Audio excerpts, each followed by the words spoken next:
Lusfala Hamyab'dan İran şehri Tehran'da yaşayan dostumuz Subhan Tari'nin öz fermayışına şairimiz Yavvar Hamyab'ın şiiri bilen okuyoruz.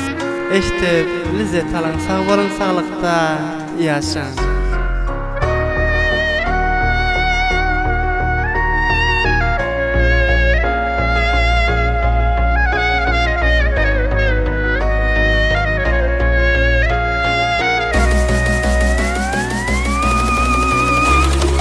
Men aşk edip birine dil verip gece gündüz bile sohbet kurup gitti şol terk edip ağlıyor bu yüreğim.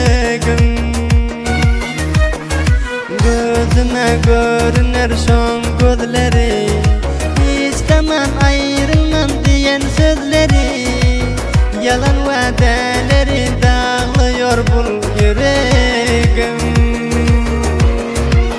Gitleşen vaxtlarım başka namzat oldu şol, yağını var mı kabul aldı şol, bir bıçak bitti kalp edildi şol yüreğim.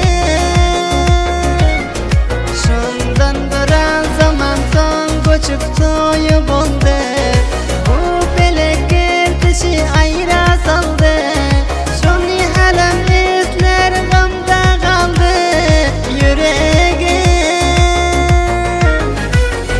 Şonsuz bu zaman yalan yanı buluptur, şonsuz gözlerim dam yaşa doluptur, şonsuz gam tıyğı yüreceğim diniptur, şonsuz.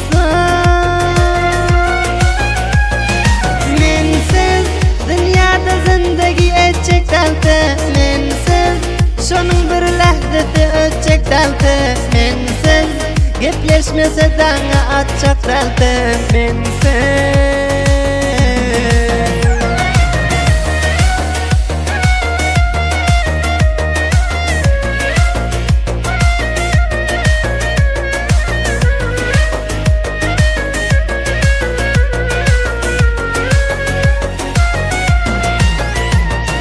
Her bir zaman seni soruluyor, aşkım diyenim nelerde çağlıyor.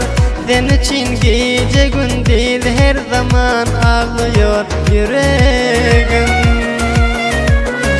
Nerede bolsan bile gepleşekte, men bilen aşkın meyen eşekte, şon bilen bileci devran koşukta yüreğim.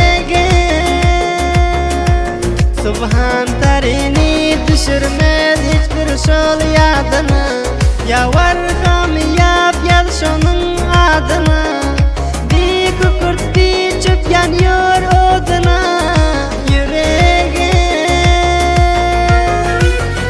Şonsuz bu zaman yalan yanı buluptur, şonsuz gözlerim dam yaşa doluptur, şonsuz gam tıyğı yüreceğim diniptur, şonsuz.